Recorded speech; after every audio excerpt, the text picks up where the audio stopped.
Thank you all for coming out. There's nothing I like better than being able to stand up and preach about critical state soil mechanics. Must be my Salvation Army background. This talk is loosely based on this paper in front of you, which was published a couple of years ago. I say loosely because I'm going to go further into the background and then I'm going to take it a little bit further. But let me introduce my co-authors first. The guy bottom right is Sandro Basili. Sandro is Director of Geotechnical Research at, I think it's now Sequent. He's a mathematician. Essentially, he's custodian of the PLAXIS algorithms. Normally, when we come to plug Norsand into finite element codes, Dawn does the derivation. PLAXIS is very conscious of intellectual property rights. So PLAXIS wanted to do it themselves. So the guy who did it, the next one up is Nando. He's now a professor in Italy, at a university in Italy. And neither Dawn nor I know what the algorithm is. They hid that from us. So Dawn guided Nando in how to make Norsand work without knowing quite what was going on inside. And then Dawn set up the analysis you're going to see tonight. Of course, this whole thing starts. Let's get okay, come ahead. We've had a bunch of failures. You all know that.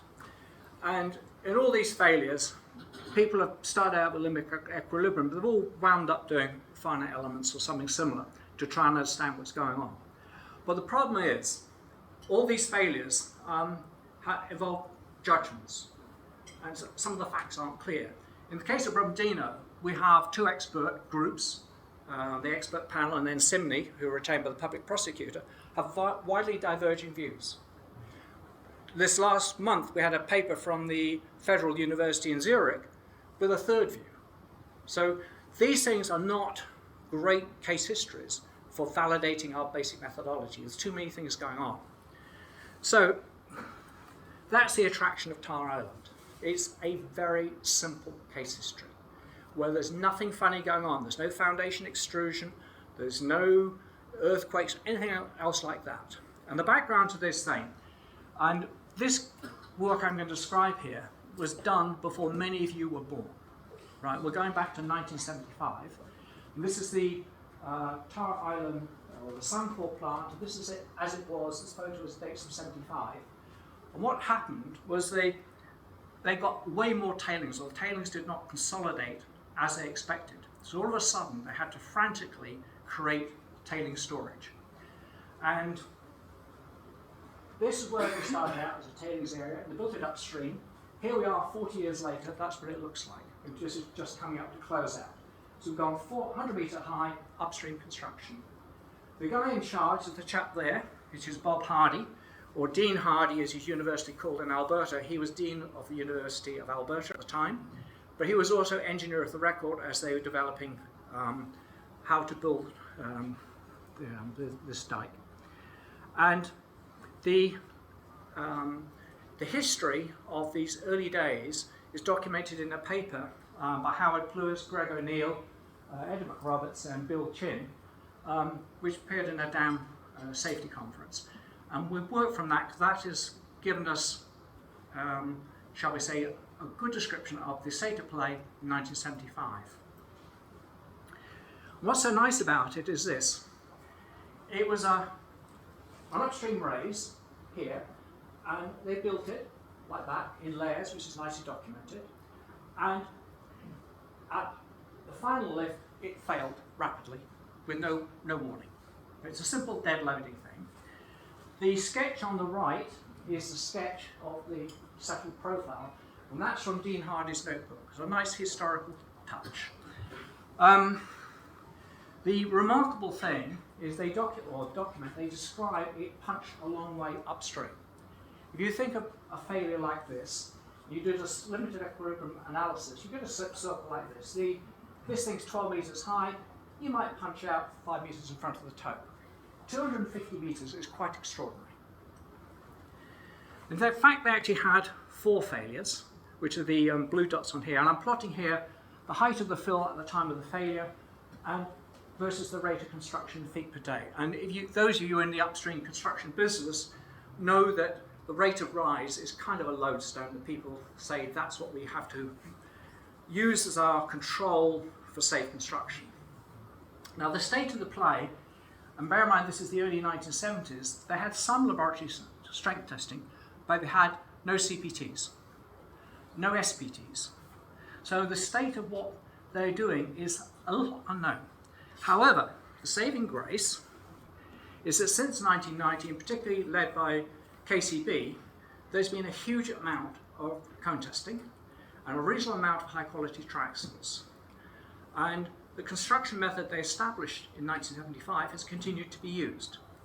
So this case history, or our analysis of it, is blending a record from 50 years ago with modern testing, with the implicit or the assumption that because the feedstock hasn't changed, the placement methods haven't changed, that what we measure today is comparable to what they would have measured back in the day if they had that testing capability.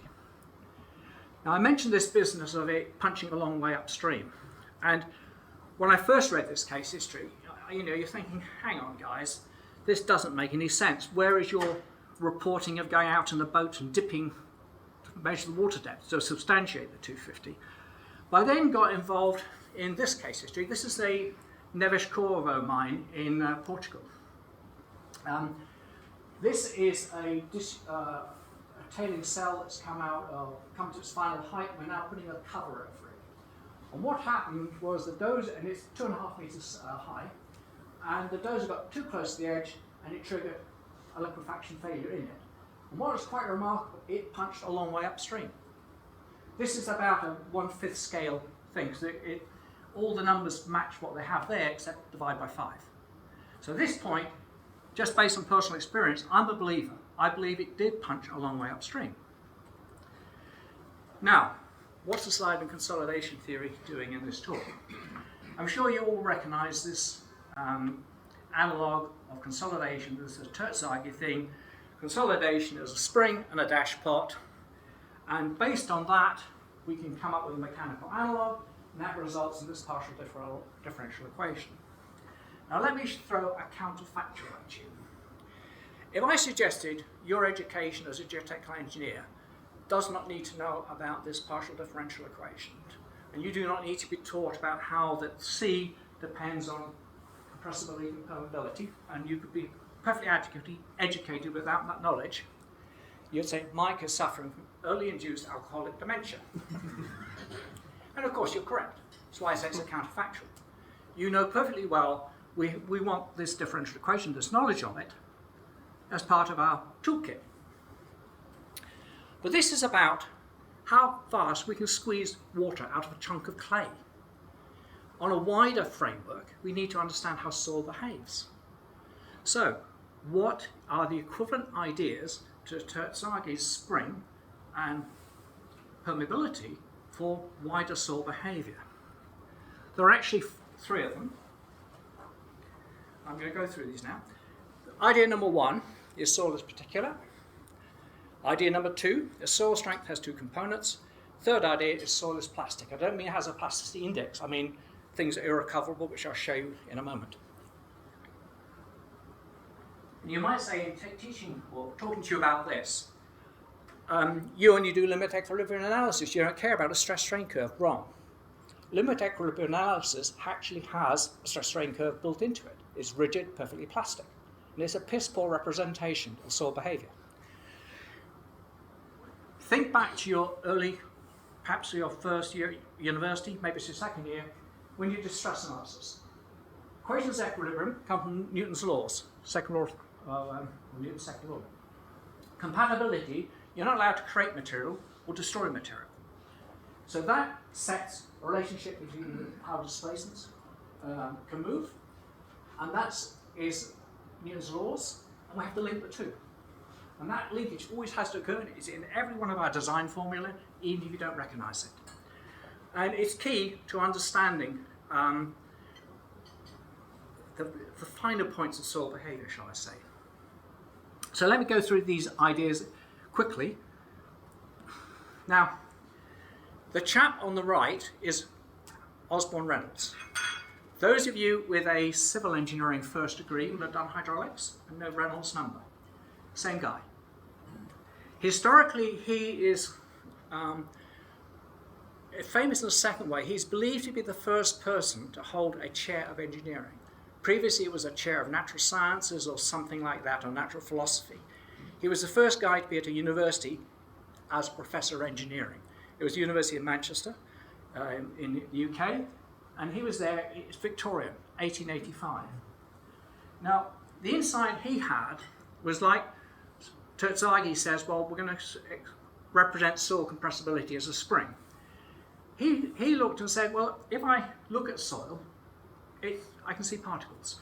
The photographs you see are done in the Gulf's petrographic lab in Calgary. That's Toyota sand, which is one of the Japanese standard laboratory sands. That's one of my Arctic sands called Cognic sand. You can see the scale down there, someone was scanning it with a microscope. And what Reynolds said was, well, I can approximate those as balls, steel balls. If I have steel balls, I can stack them like this, or I can stack them like that. That is, let's get it right, face center cubic, that's body center cubic. That's the theoretically densest arrangement of steel balls. That's theoretically the loosest arrangement of steel balls. What Reynolds said was, if I distort this lattice, these things will tend to drop into the holes. Conversely, this one, I've distorted, the balls have to ride up over each other. So the corollary of soil being particulate is that if you deform it, you'll get volume change. It's not the other way around. Volume change doesn't necessarily cause distortion, but distortion will cause volume change. And this is kinematic. I've not mentioned stress. Okay? This then led to this observation. What I'm showing here is a standard shear box. The most primitive form of soil testing we have. You have a weight on a hanger, you just solve samples in there, and we pull it sideways. And if you're testing dense sand, the dense sand will dilate, and the weight will get lifted as this thing travels in. The guy top right is Don Taylor.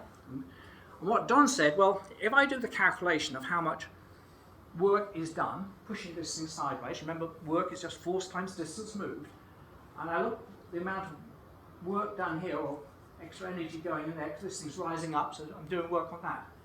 A third of that going that way is used to lift that weight.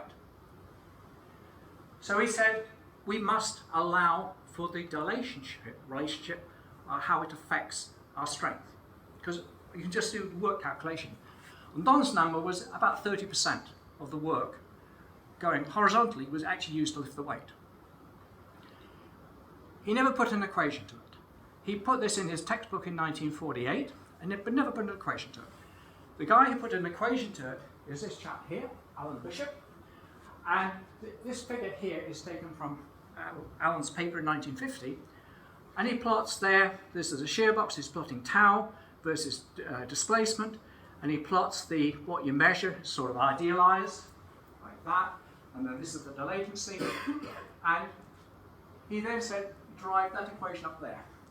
He broke the thing into what he called true friction, which I've indicated in blue, and what we term to delay as delatency. In those days, they're called interlocking. Their vision was that it's the difficulty of the particles moving over each other.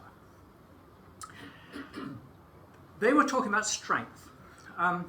These other two characters, Andrew Schofield and Peter Roth, so actually this idea here, which they've only looked at peak strength, applies everywhere throughout that curve. So now, in modern terminology, we say eta, which is the stress ratio and corresponds to that, equals m, which is the true friction, corresponds to that, and d is the latency corresponding to that. And that equation we use in pretty well every modern constitutive relationship. And it's just work-based, and it goes back to basic tests like that. And when we look at some test data to see how well this equation works, it looks like this. And what I've plotted on here is a range of materials.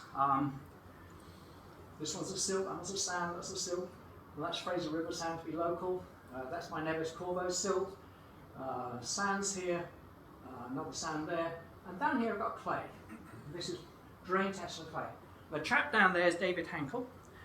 And at Imperial in the 1950s, and I don't believe it'll ever be repeated, they carried out a set of systematic tests on remolded and reconstituted clay drained. A program of very slow triaxial testing. So one triaxial test might take 3 months to complete, which is why I'm saying I don't believe anybody will ever do it again.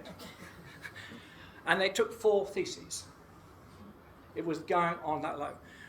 But the important thing is, the same equation applies. Doesn't matter whether you've got sand, silty sand, or clay, the same equation applies.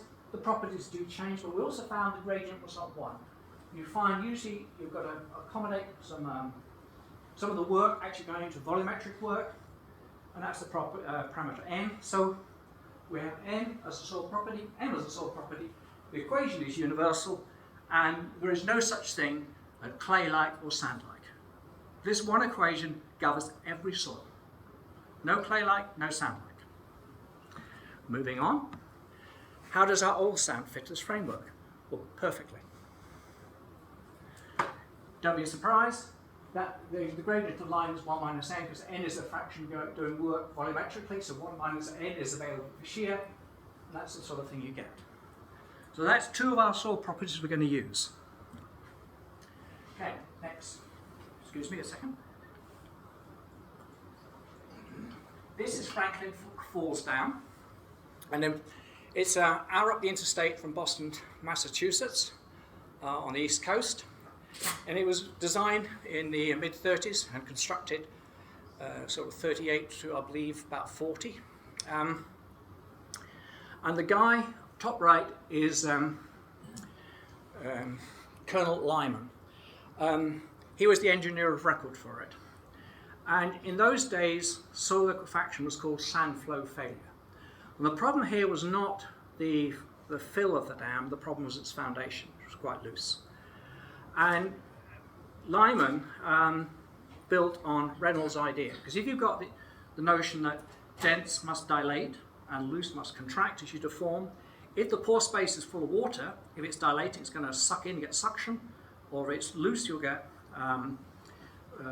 positive excess pore pressures. And so he said, okay, I want to know what is the void ratio I will base my design on, such that I don't get positive excess pore pressures. And that's why it was called the critical void ratio, because it was his critical construction decision. And he put out the testing to this chap, bottom right. That's Arthur Casagrande. Now, when you read it written up in the literature, it sounds like Arthur Casagrande was the expert telling Lyman what he needed to do. You read Lyman's report, and you can judge some things from the style of writing. I'm very firmly of the view that Lyman was the engineer of record, and he was dictating the testing he wanted. It's not the other way around. But interesting, what Casagrande did, I'm sure you've all seen this sort of figure. If it's, again, it's just a shear box thing, if it's a dead shear box, it dilates. If it's a loose shear box, it contracts. But they all go to the same final strength. You get a void ratio change, which goes to the critical void ratio, and magically the critical void ratio shows a unique trend with confining stress. Now, there are actually 2 conditions here. The critical void ratio is a large strain phenomenon. Okay? Think of it, this is how we have particles trying to move over each other. So some particles are moving into a hole, some particles are having to climb out of a hole. It's a dynamic state. And there are 2 conditions. Obviously, it's deformation at constant volume, we all know that. What most people don't understand or don't recognize is the mathematical requirement is it must continue forever. And that requires that the differential must also be 0. And every paper I've seen by people who say, well, I've proved, my lab testing has proved there's no such thing as a unit critical state, they've forgotten that condition. To be local, Wade was a serial offender. But at least he had said that the quasi-steady state and the critical state are one and the same, they're not. But that was the thing you need to keep in mind. And again, how does it stack up? My same collection of clays, sands, silty sands, silts, they all show the same behavior. Not always necessarily semi-log. That's the semi-log line. Sometimes it's got a kind of a power law going in it. Again, the equation doesn't change. The coefficients do, the equation does not. There's no such thing as silt-like or clay or sand-like or clay-like. Geology does not matter. The mathematics are indifferent.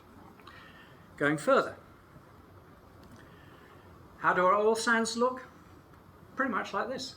This is the testing we did on the oil sands, or not we. I didn't do the testing, other people have done the testing. This is what they reported. That's what we're using, fairly flat. Doesn't really matter, it will go from one site to another. You get much the same result. The slope of those lines is the property lambda 10.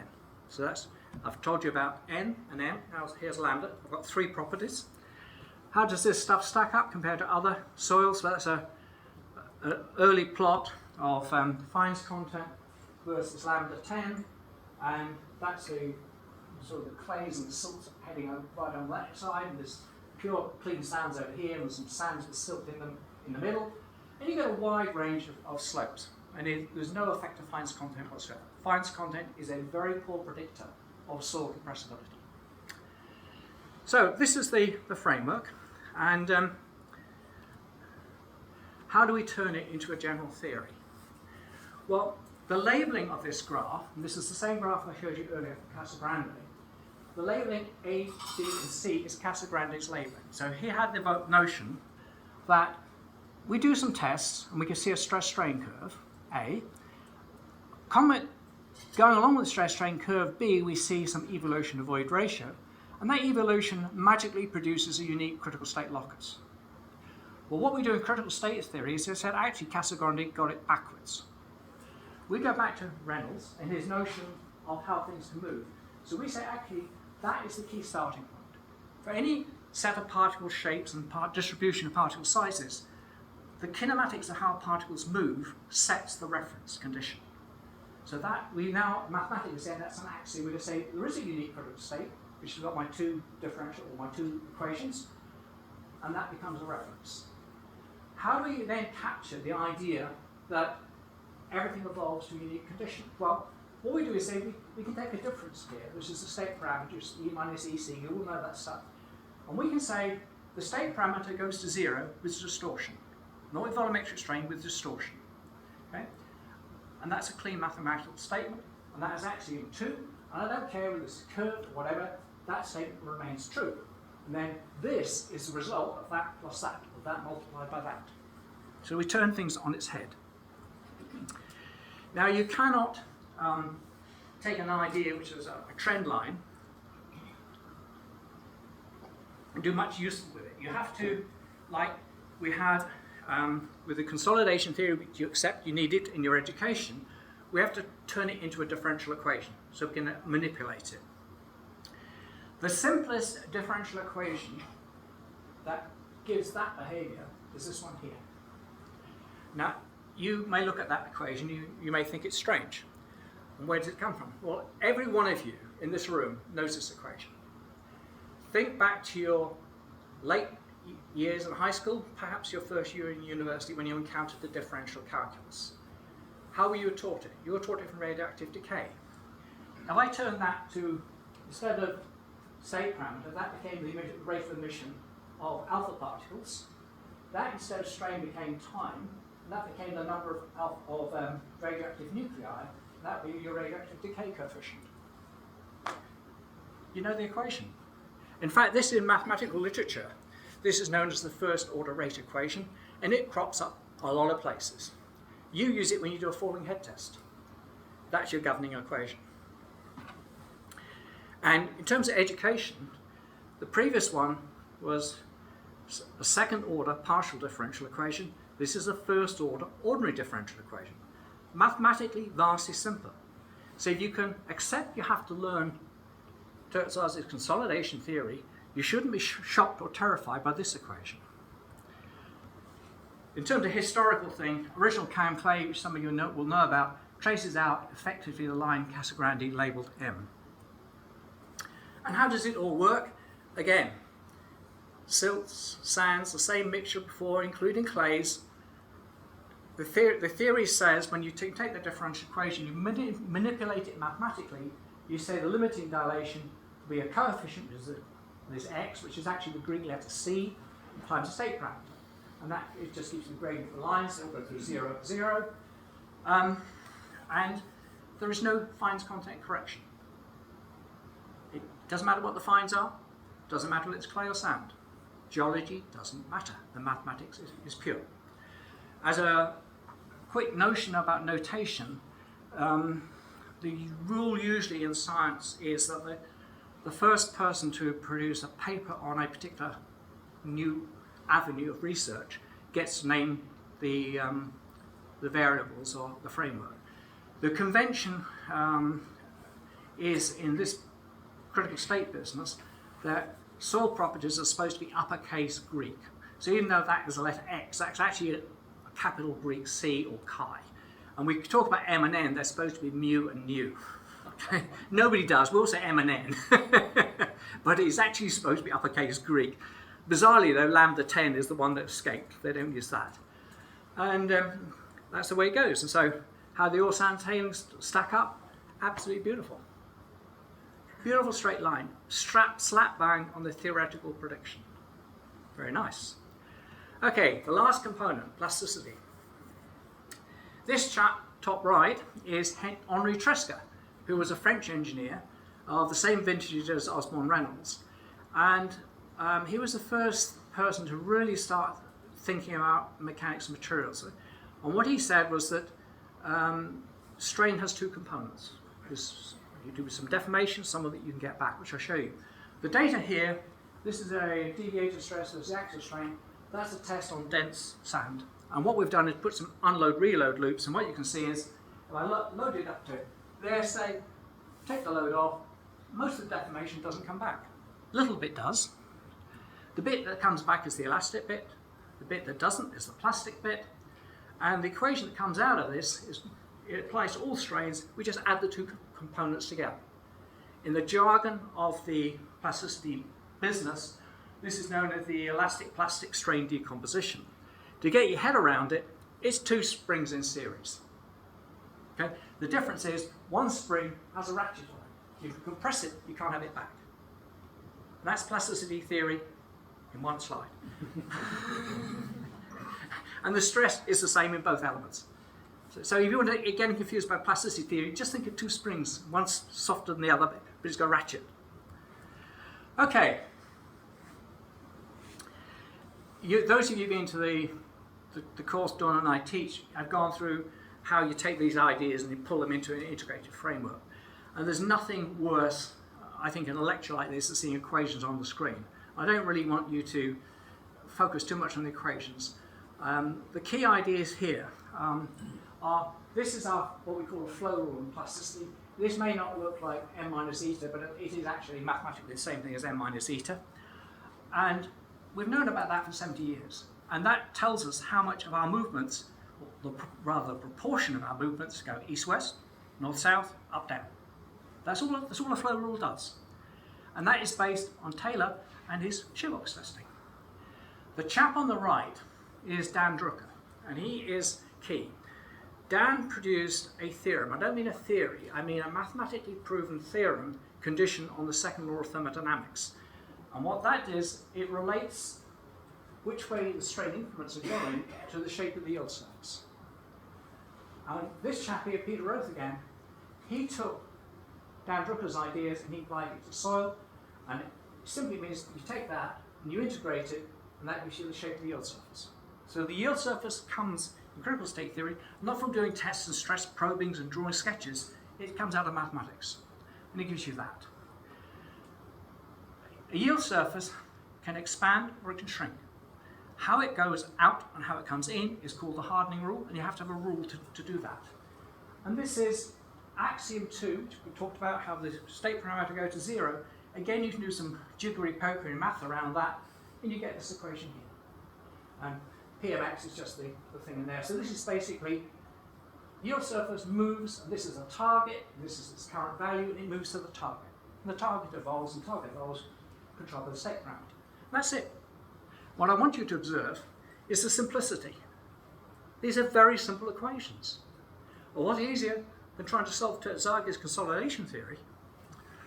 And there's 5 parameters. I've introduced you to lambda, m, n, chi is where I've gone. H is just a coefficient in here. You can think of that, if you do a traxial test, it's a normalized initial stiffness. That's all there is to it.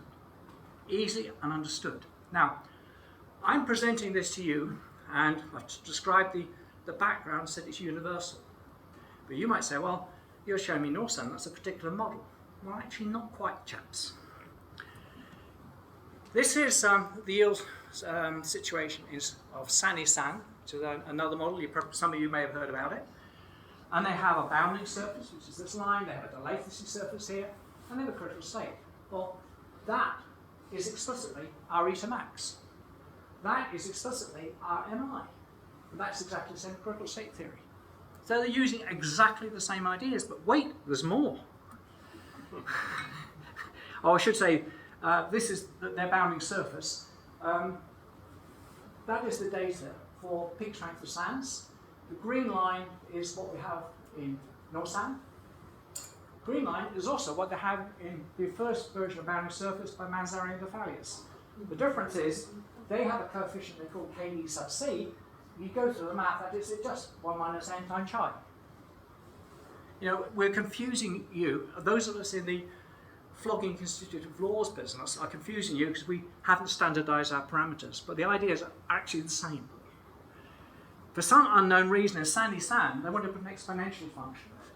That strikes me as bizarre, and that means they have not quite a pure match to critical state theory. But other than that, it's all the same.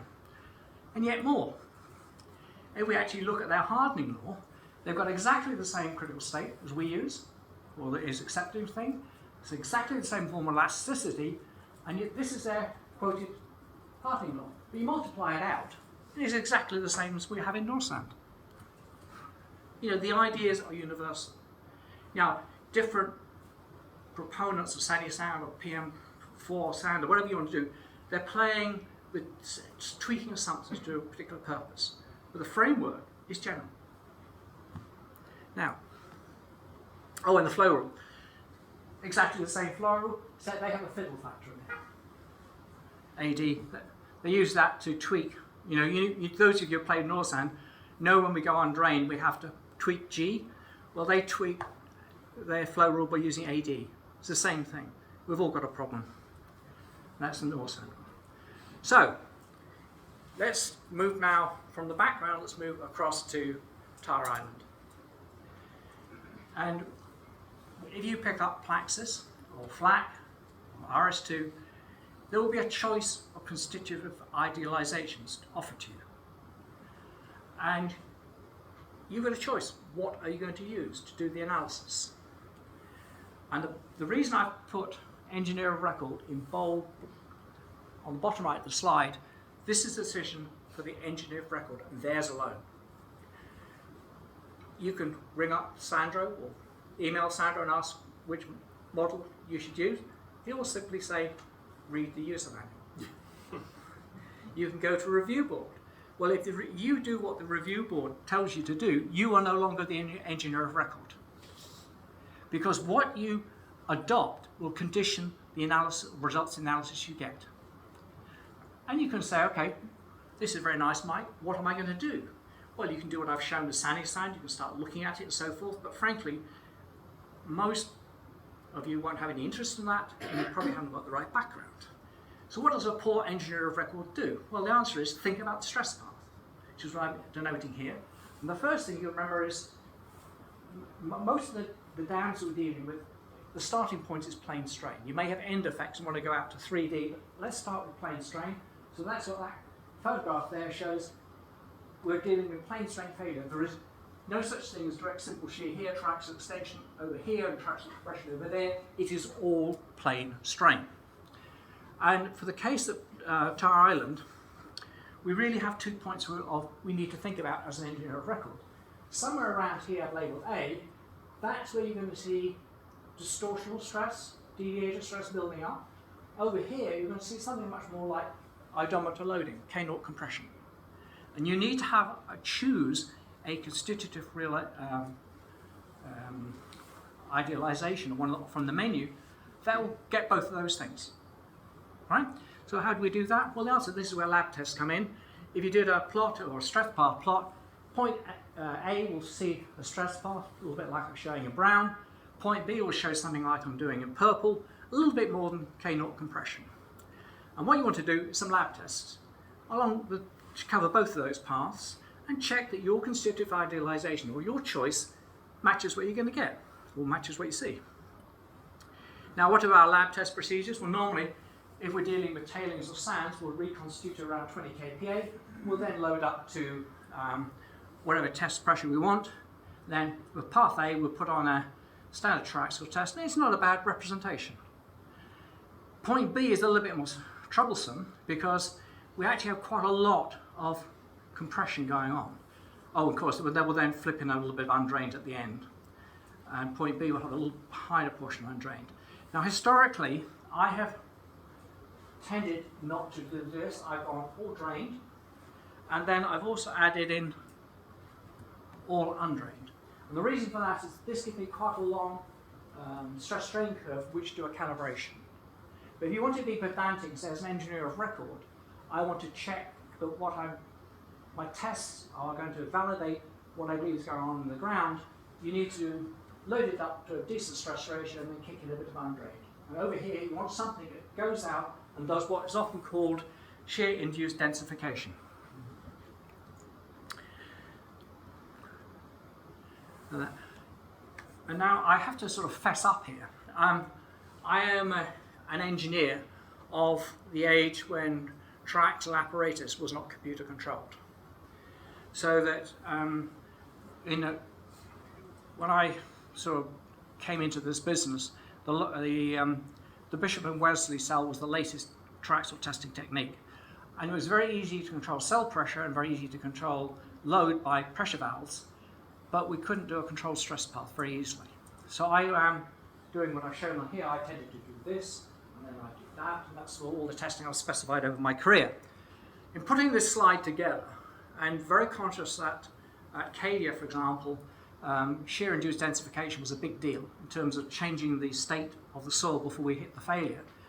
I really believe we should actually do more testing, as I'm showing this dotted blue line, say doing some tests running around at an eta of about 0.4, because then it would be more directly related to what a lot of our soil is seeing in situ.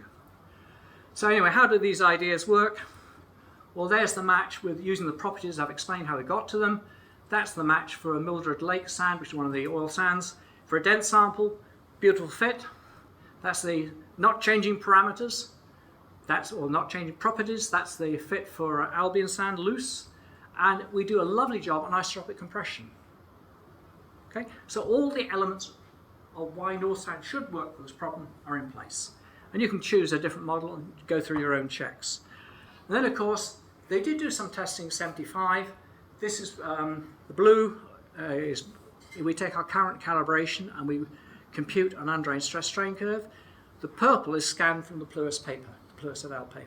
So we said that's a good enough match. It matches where they said they were in 75. We've got properties now, we can proceed forward. Now, let's let the water.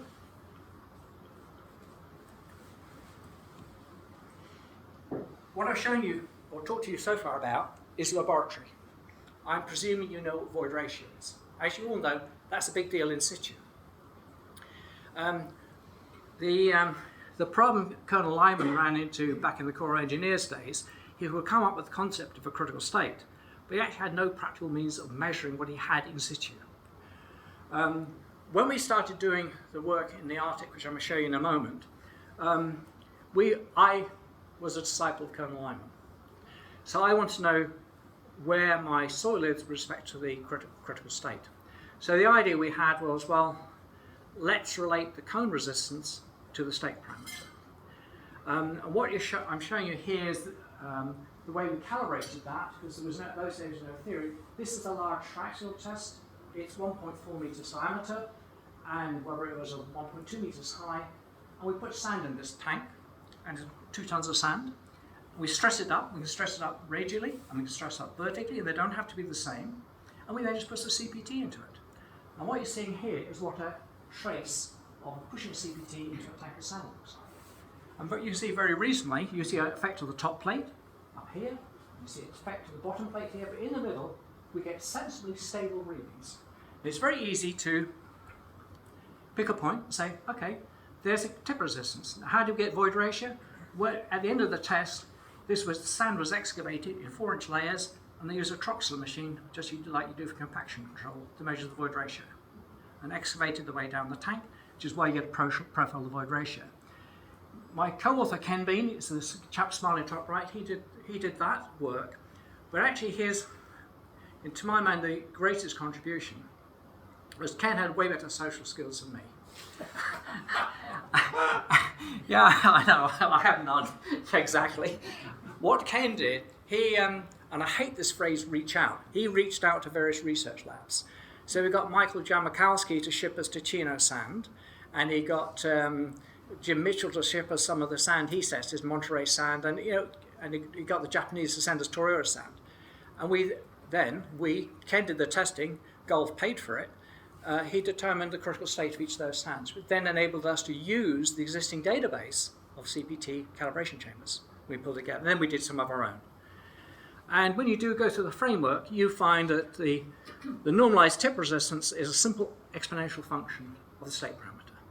And again, there is no Q1n or QTn or like that. It is a simple stress ratio, and it has to be because that's what's required by mathematics. But one of the disappointments we came across was that when we started this work, we kind of hoped if we did it in terms of state parameter, we might not have an effect of compressibility. In fact, we were sadly disappointed. I mean, we always got the semi-log line, but every sand was different. So we then said, okay, we've got to understand how soil properties affect the CPT, because otherwise we don't know quite what we're dealing with, don't know which calibration to use. So, as the Americans like to say, we had to do the math. And the idea, which is commonly used, is called cavity expansion theory, and that's what I'm showing here, is if you have a block of material, doesn't matter, it could be aluminum, copper, and sand, if you imagine you've got a pinprick in the middle, and somehow you can magically inflate that pinprick, which is what I'm showing here. So it's my starting pinprick, and then I've put compressed air into it, I've expanded it.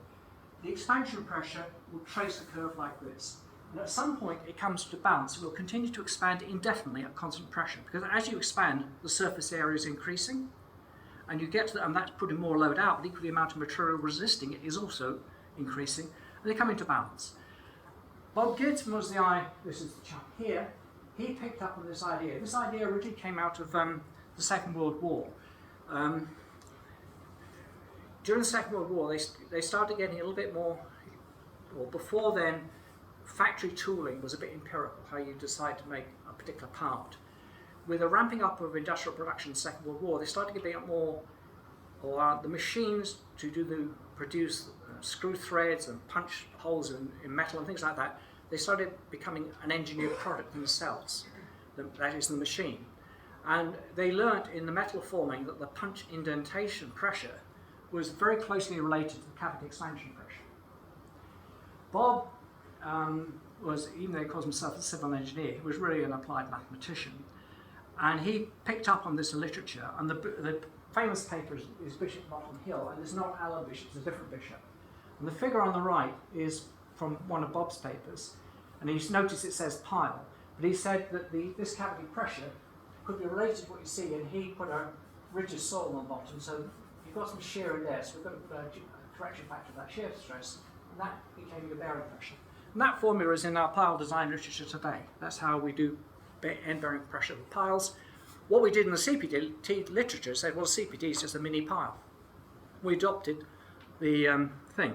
But the nice thing about cavity expansion pressure is we take a 3D problem and it turns into 1D, because everything's written in terms of radius. So all of a sudden we can do large strain simulations with very complicated stress strain models, and you can do it in a spreadsheet. Well, a bit more than that, but you get the idea. But the problem you run into is it's not quite the same thing as a CPT. What I've shown here in purple is the equivalent of spherical cavity expansion pressure. And we are including the stress here, because that's something we can easily add in just from equilibrium. But there are additional forces in play. And there's friction on the side of a CPT rods. And you can see for yourself, I've sketched here, that friction has to be carried down into the soil. So you get, in effect, an increased confining stress from the friction.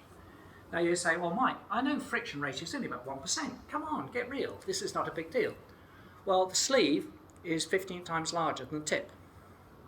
And we think of it in terms of tip resistance. If you think in terms of vertical effective stress, the ratio of Fs to vertical effective stress depends on the state parameter, but it's in the order of 1. So we have a lot of extra load coming into the system. And that is why the tip resistance is not quite the same thing as cavity expansion pressure. We have to, it's an analog, so we have to calibrate them. So you think of hydraulics when you do, for example, we're designed, there'll be a coefficient of discharge. You have a bunch of equations, and then we multiply by a coefficient which we determine empirically. Well, we have to do the same thing with the CPT. We can compute the spherical versions, but we then have to scale them by this term CQ. How do we determine that? Well, just the same as you do a hydraulic test. We take some experiments, we do some simulations, and we take the ratio. So what you're looking at here is normalized current tip resistance versus initial state parameter. That is the data set from Ticino sand, which is the largest data set on calibration chambers. And the stuff down the bottom is when we've taken cavity expansion, large strain using North sand, and we've used the calibration to Ticino sand. And so each one of those data points has a corresponding point down here where we've taken their report, their E0, P0 pairs and computed. And then CQ is simply the ratio of that to that. No big deal. The reason I've labeled these, highlighted these 2 points here, is that those points have identical to three significant figures, E0 and P0. But the tip resistance differs by a factor of 2. Now, keep in mind, this chamber testing, before we throw brickbats at them, that people are dealing with 2 tons of sand. Also, I showed you that very nice curve that Ken got from tank testing. A lot of curves ain't that good. So there's a lot of judgment going into it. So as an industry, we treat chamber testing as a gold standard, but we're putting them up on a pedestal, and it's not really deserved. They've done a good effort, but there's quite a lot of experimental scatter in it. So skipping through, this guy's Mason Gafgazi. He did his PhD here at UBC under Dawn's direction. And what Mason did for his PhD, he took the world's database, or most of it, for chamber sand tests and said, okay, is this calibration factor CQ universal? So the graph here is, of course, initial state parameter measured. That is, if you take various lab testers who've done this calibration chamber, if you take their E0 value, and we've got the properties of their critical state line for their sand, we can compute the state parameter, and that's our truth, so I call truth. They have then reported a tip resistance. We can take that tip resistance, we, being Mason, put it into our cavity expansion theory with our CQ adjustment, and then compute a state parameter from their reported tip resistance for their confining stress and so forth. And the line of equivalence is down the middle. The bandwidth is at 80% confidence, is plus or minus 1.4 in terms of state parameter. But keep in mind those tests I showed you on Ticino sand, most of that bandwidth is experimental repeatability. So I'm a great fan in this calibrated cavity expansion theory. This is the colour photo of the same device you've seen before. I had nothing to do with this. The oil sands industry contracted Golder to do a limited number of calibration chambers tests on oil sand tailings. And that's what we've got in the figure on the right. We then, using the calibration I showed you for oil sands, we then ran the widget against it to work out where we'd get for that. And the black line is the trend line I've drawn through it, and that's our calibration we've used for the Tower Island assessment. Because of my view that, and it is mine, I've got to take responsibility of this, that I like the widget better than the scatter individual chamber tests, I said we're going to go with this case history using the widget. If you just want to say, well, I want to perhaps put more emphasis on the lab data, you might use a slightly flatter line and draw in here, but there's quite a lot of scatter. But anyway, I said I'm a purist, I like what Mason got, we're going with the widget. So now, what does a CPT data look like? This is an example sounding from a campaign by KCB, and I believe this was the 2012 campaign. The funny thing about oil sand tailings, there's still relic bitumen in places, and that gives you sort of kicks here. Other than that, it's just a simple drain sounding, nothing spectacular. And one of the features of the PLAXIS paper documenting the working, or their work in 75, they drew a line which they said we've got overboard into water, and they've got some previously overboard this thing, and they drew a line saying there's sort of a hard boundary between them. So it was then a question of, in case all the KCB information was graciously shared with us, going through the various transects that KCB had investigated and finding one that looked, or plausibly looked, like what PLAXIS et al. Reported. And this is the transect we picked. I've got 4 CPTs on it. And this is the spacing between the CPTs.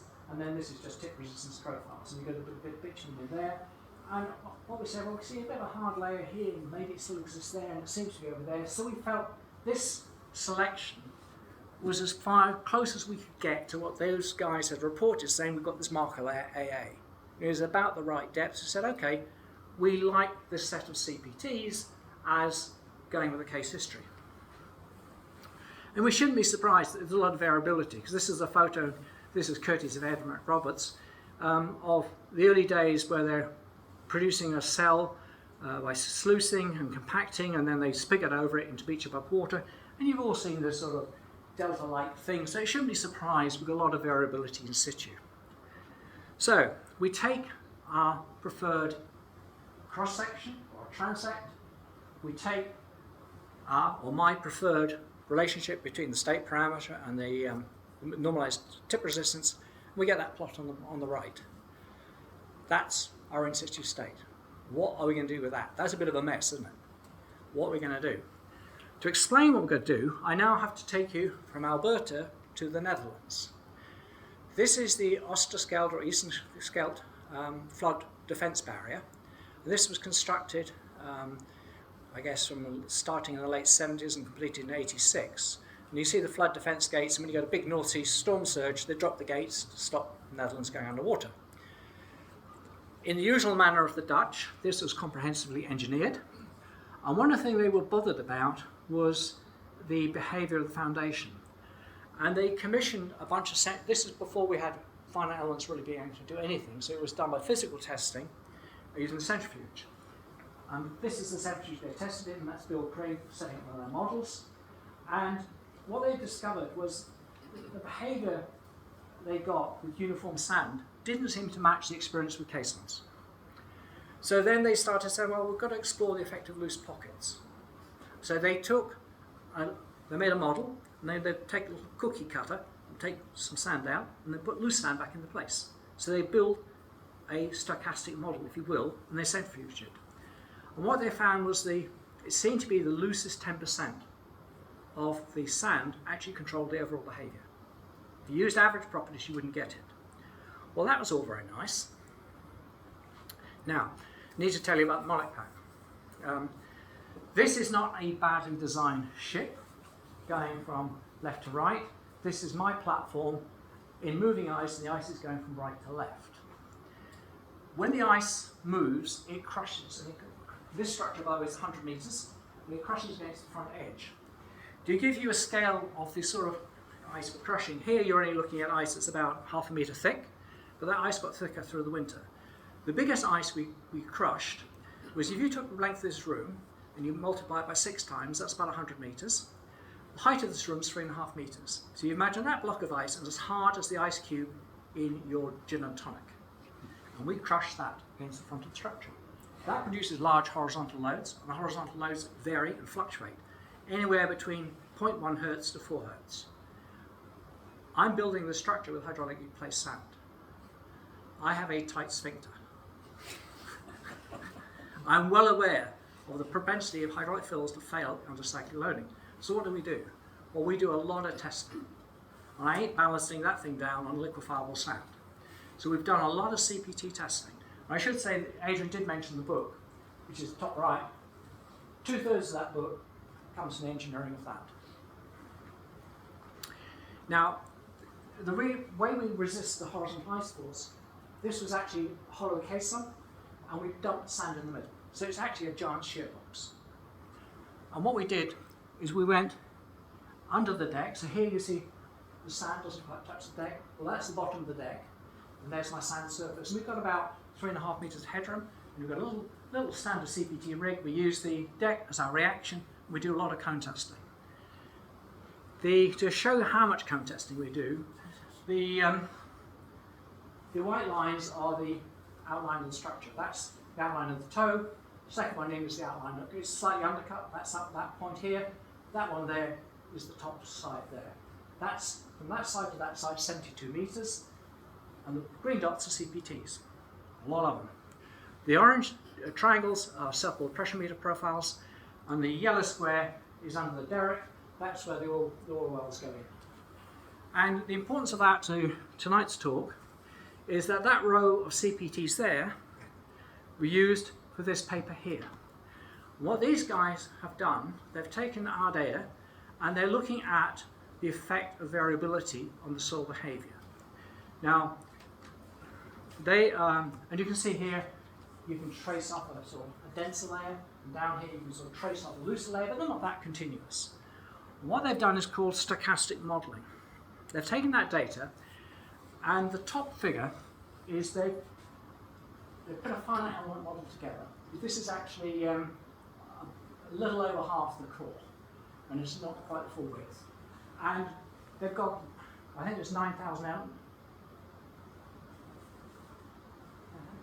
I think it was like 9,000 elements in the total in the whole thing. But each element has been given a different state parameter. But the choice of state parameters has been done so that if you put a CPT through that, the statistics of the state parameter will be exactly the same as the statistics of your CPTs. Now, we don't quite know where the loose layers are and the dense layers are, so we roll it in a computer and we generate various what's called realizations of the arrangement of loose and dense zones. And what you have here is results, 1 realization, 2, 3, and they have then put a standard earthquake into the system. They didn't do an ice load, they actually ran an earthquake up vertically, and this is contoured by excess pore pressures. Black being full liquefaction, grey being, you see the pore pressure ratio, the RU values on the scale on the right hand side there. Now when we do our design calculation, we actually put a uniform value in. We need to choose a uniform value from the distribution of the state parameter such we get something that looks like that. Now, what was then done, so okay, we take an average of the distribution of state parameters and we run the earthquake at it, we actually get no excess pore pressures whatsoever.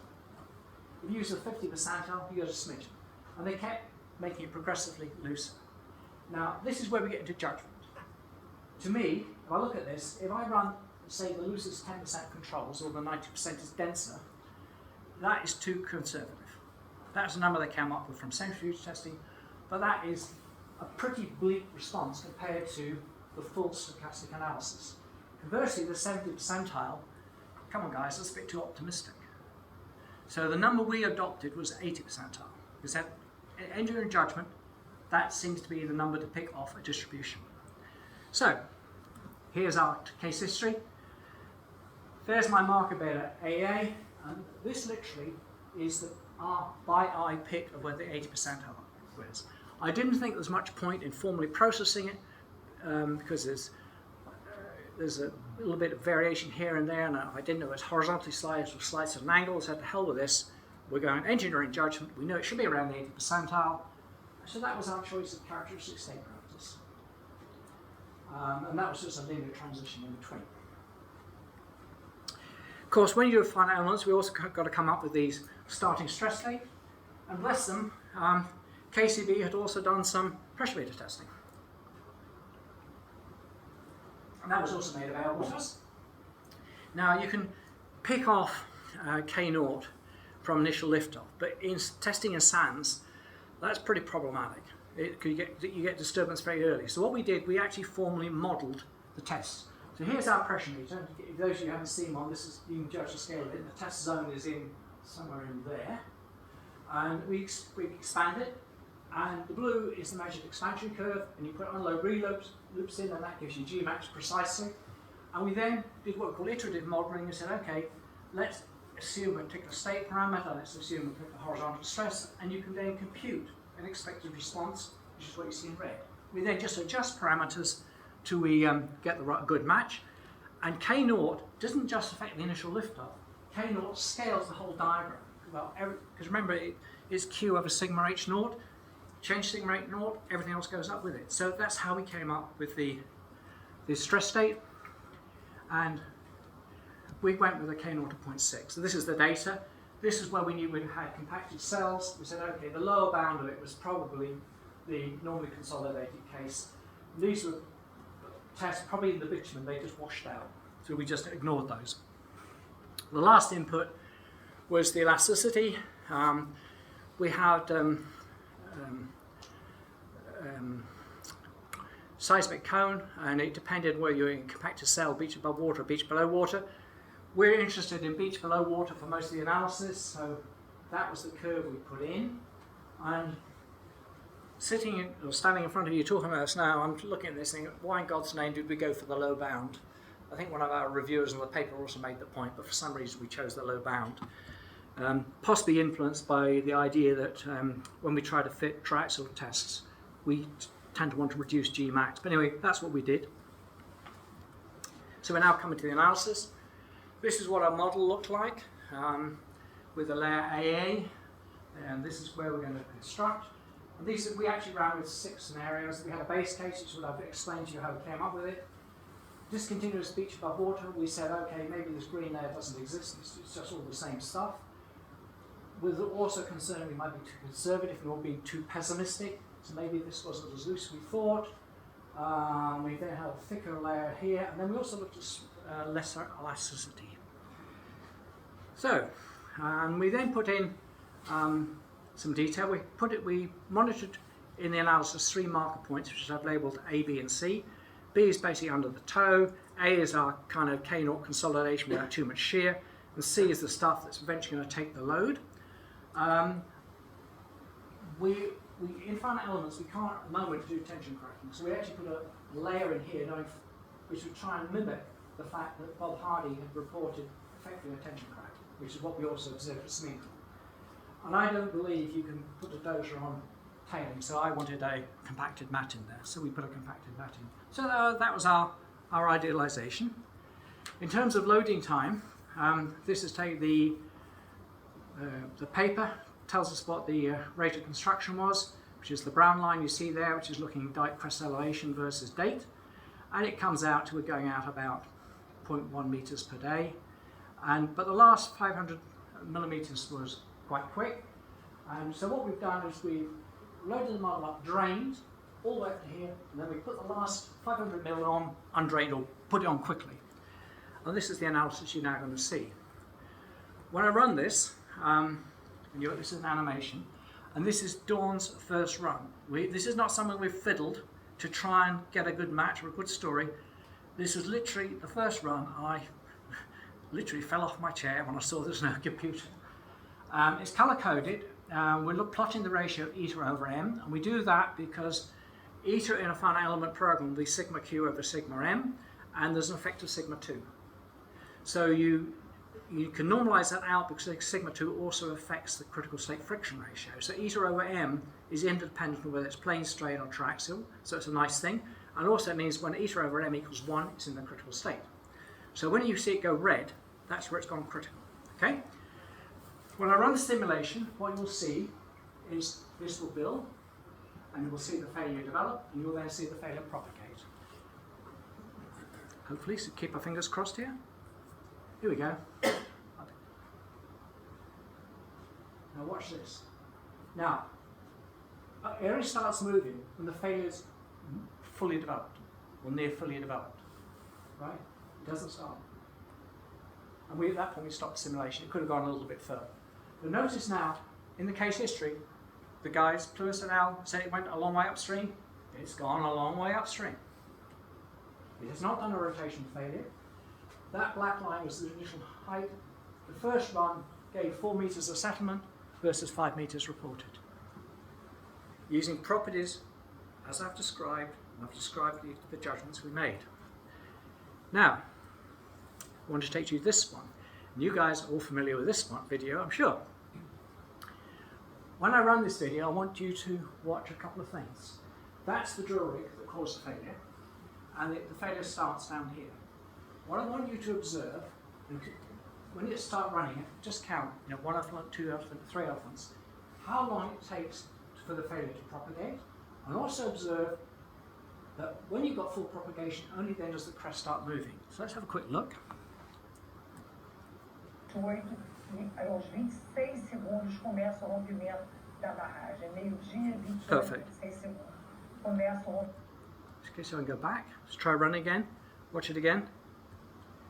Now, watch that crest. Doesn't start moving immediately. 8 e aos 26 segundos Propagation. começa o rompimento. And now it starts. So what I've shown you, we got in PLAXIS, is exactly what you observe at Brumadinho. So now let's ask the question, what's going on? At the onset of liquefaction, this is what we have, this is our base case scenario, and this is our final one. I've got my marker points A, B, and C. So let's explore what's happening at our marker points. These are the computed stress paths through the construction history. So we start off with our K0 and load her up. This is point B, and when we put on and that's the instability locus, by the way, and we actually go above the instability locus, because you can do if you're going drained. And then when we put on our perturbation, point B loses it immediately. It's been taken above its instability locus, stress strain curve is over here, it has to dump load. Point A is not above its instability locus, and it can accept load. So it starts accepting load, and you saw the load propagating outwards, between forces are being spread, or loads are being spread. Then point A goes over its instability locus, and down it comes. And then finally, point C floats around, and it goes over its instability locus. And that's how the failure propagates. In terms of, people get very excited about SU over sigma V ratios. The ratios at these point A, B, and C are very different.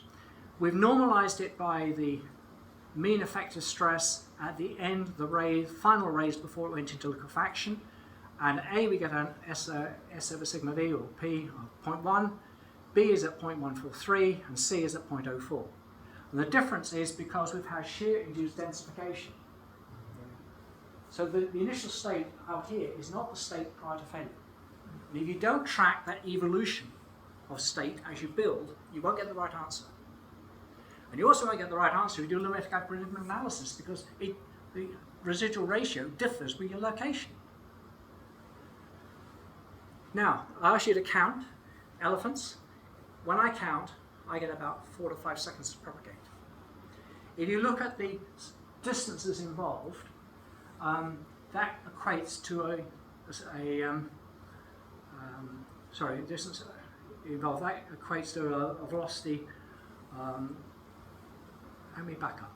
If I did a seismic cone in here, I'd get a VS of around 200 meters a second. It's a number you're familiar with, right? You may be 100, for a dam this height, loose tailings, maybe 180 meters a second, maybe a bit more, but it's in that order. We're dealing with a plastic wave, we have to shed load. This is an elastic wave. To scale an elastic wave to a plastic wave, we've got to multiply it by the total the elastic compressibility, the total compressibility, which is the kappa lambda ratio in critical state terms. That's about a quarter. So 200 meters a second times a quarter is 50 meters a second. That 5 seconds, with the scale of that down, gives you about 50 meters a second. That is, our theory delivers exactly the propagation velocity we observe. Okay, so what's the instability condition? This is key to things. It's not an instability friction ratio. The condition for stable is quite simple, and it's universal, doesn't matter if it's north sand, sandy sand, whatever it is. If you've got dq, or with d epsilon p, the increase in shear stress with the shear distortional strain, if that is greater than 0, it's stable. If it's less than 0, you've got a brittle strength loss. If you take this equation and you put in just the definition beta, it breaks down to these two terms here. This term depends on your plastic hardening. That term depends on analysis, because the things are balanced with two processes. And this one depends on your constitutive choice. That one is standard elasticity. If you take Norsan and you put the right equations into it, you get this messy equation here. It doesn't have a simple solution. So what I like doing is just numerical testing. Keep raising up eta, put on under drain perturbation, see if it collapses. And that's the best way of finding what this value is. But there has to be a perturbation. The objection to the collapsed surface locus is this one. Or the collapsed surface is this. This is the loosest test on sand in the Golden Canyon. We have never tested anything as loose as this particular test. And what you're looking at here is a standard traction test. There's the stress strain curve, and there's the volumetric axial strain curve, and this is super loose. We have never managed to make or do an undrained test as loose as this one. We've got some undrained tests closer to it. The loosest matching undrained test has a collapsed surface value here. And what you observe is when this drain test goes through that value, it doesn't give a toss. It just sails through. There's not a flicker. There is not a flicker down here on the volumetric curves. And this comes out to the condition. You can drive something above the instability locus with gay abandon, provided it's done gently, but you're building in danger. Because if you have an undrained perturbation, you're going to get stuffed. The perturbation at Tire Island, anecdotally, was a bulldozer driver running things around. Nevis Corvo, that was a bulldozer that triggered it. At Brumadinho, it was the drill rig that triggered it. They put pore pressure in. At Bafan, it was pore pressure. You have to have a trigger. What happens when you get a trigger? Then it all collapses. What I'm showing you here is the normalized strength ratio. So this is a shear strength normalized by P0 at the end of drain loading.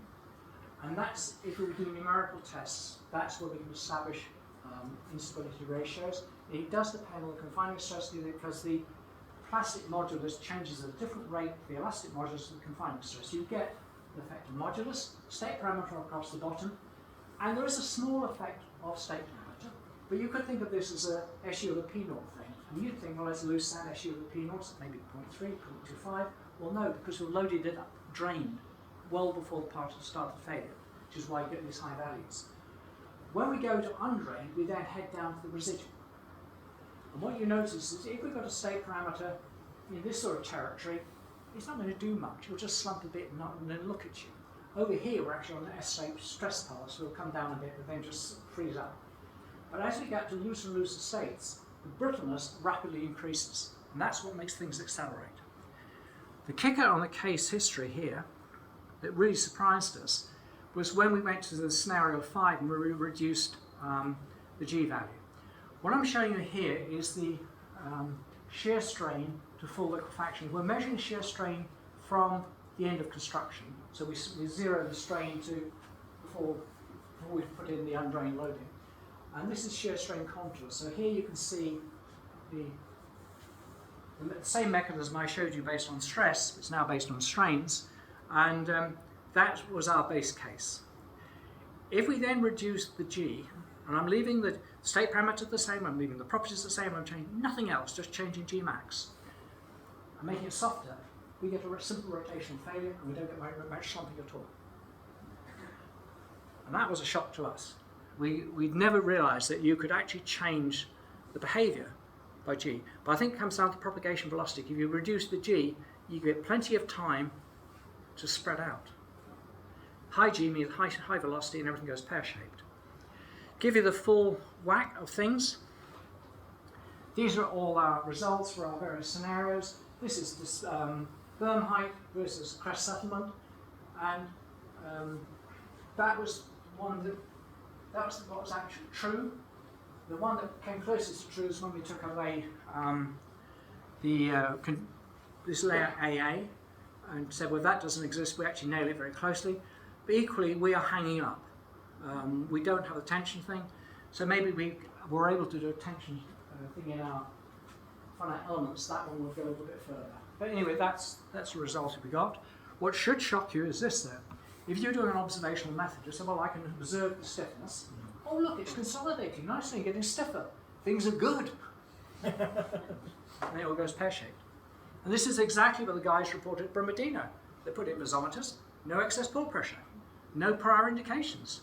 That's what they said at Tar Island. That's what our computations say.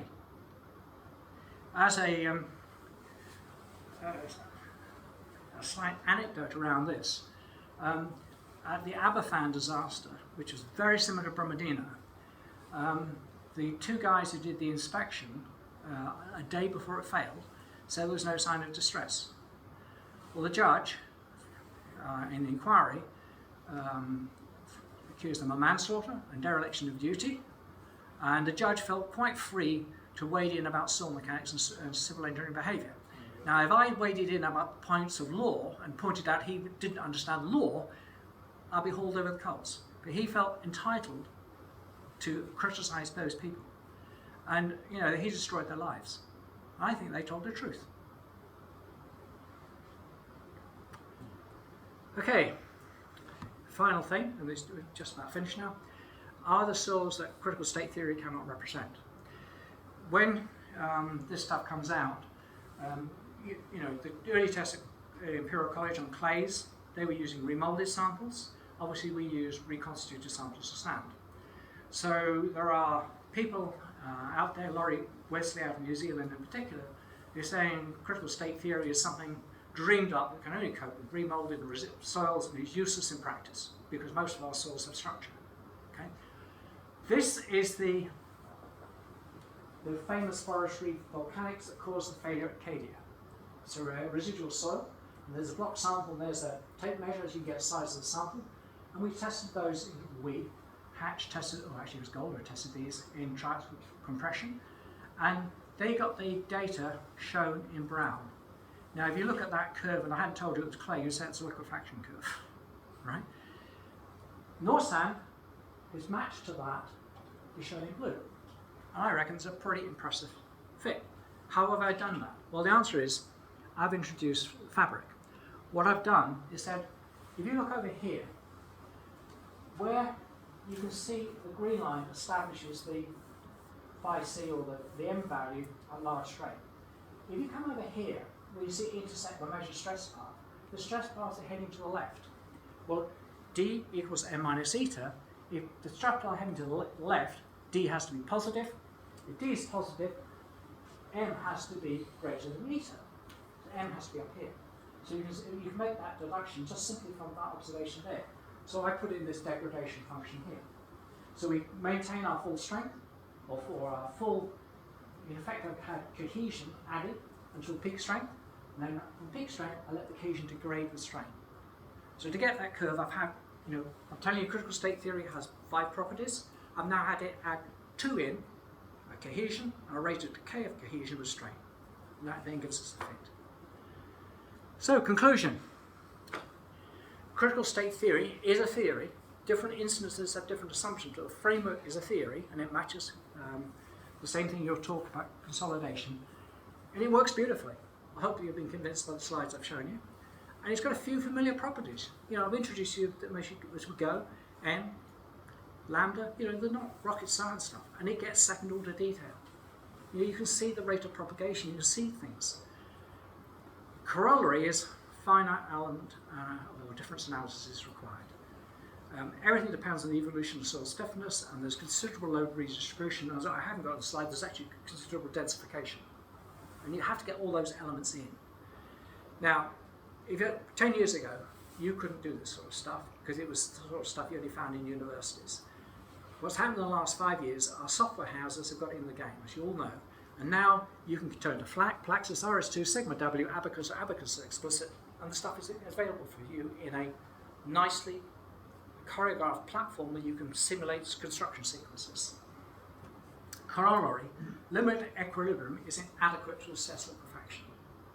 So all these people saying, oh, I can do liquid equilibrium, all they have to do then fiddle the SR with sigma values which don't match anything measured in the lab and don't match when you measure with the CPT. So boys and girls, isn't it simpler to do it properly with finite elements? Much easier. And finally, and this is a particular one for me, geological measures are irrelevant. There is no role for fines content, there's no role for clay-like versus sand-like behaviour, there's no role for plasticity index, no role for Chinese criteria. We deal with measured properties. And on that note, we'll get that one out of the way. Questions? And I should say, before you throw bricks at me, this video is available as a supplementary data for that paper. So if you go online, you can get yourself a copy of the video if you want to